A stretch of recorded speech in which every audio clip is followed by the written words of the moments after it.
Itinahatulan si Imelda Marcos sa salang pagnanakaw. 7 counts, equivalent to 42 years of imprisonment. Hindi pinatupad ni PRRD ang paghuli sa kanya for humanitarian reason. At ganon din kalaki ang respeto ni PRRD kay Imelda. Si Marcos, ilang years nang namatay. Para na nga siyang tinabal na inasin na isda sa kakaburol nila. Ni isang duwending presidente, ayaw siyang ipalibing. Nung dumating si PRRD, pinalibing siya dahil sa laki ng respeto ni PRRD kay Marcos Sr. At ito ay naniniwalang mabuting tao si Marcos Sr. Marami pang kasong kinakaharap at nakonvict ang mga Marcos dito sa Pilipinas.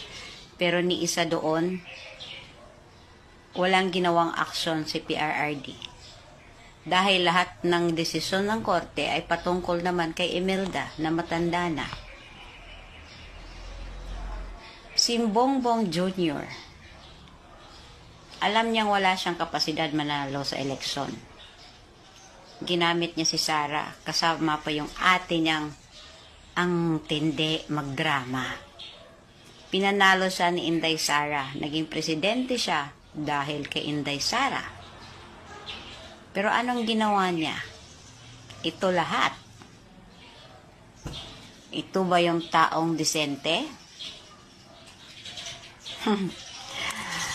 At bawat issue na hindi mo kayang kaharapin, may panapat kang diversionary tactics.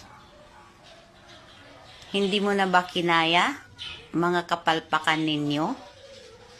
Kaya ginawa mong diversion ang pagpapaaresto kay PRRD at pagproduce ng peking warrant of arrest?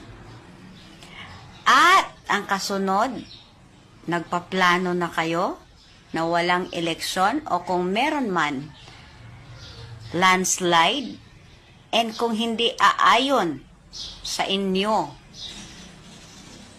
ang sambayanan, martial law to follow? Well, try nyo nga na makita nyo rin. Ikaw bangag ka, wala ka nang utak, palagi ka ngang high. Yang mukha mo, para ka pang na-Bell's palsy. Anong sinasabi mong walang kinalaman ang gobyerno? Ginagawa lang namin ang trabaho namin. Of course, ginagawa nyo ang trabaho nyo. Dahil alam ninyo kung anong gusto nyong mangyari kay PRRD. At si PRRD at ang mga Duterte lang ang hadlang sa mga political agenda ninyo. Kaya the whole thing, plinano ninyo. Hindi naman tanga yung mga tao. Kayo lang at iilan ninyong mga loyalista at mga vloggers ang tanga at nagtanga-tangahan. Dahil nga, bayad ninyo sila. Diba? Pag wala na kayong magagawa against a vlogger, pinapatawag ninyo na sa HOR. Pinapahuli ninyo kahit gabing-gabi. Ginagawa mo yung ginagawa ng nanay mo at tatay mo dati. Abay, Marcos Jr., ano ba nagawa mo sa Pilipinas sa 3 years? May maipagmamalaki ka ba? Wala, diba? Puro kagaguhan ginagawa mo.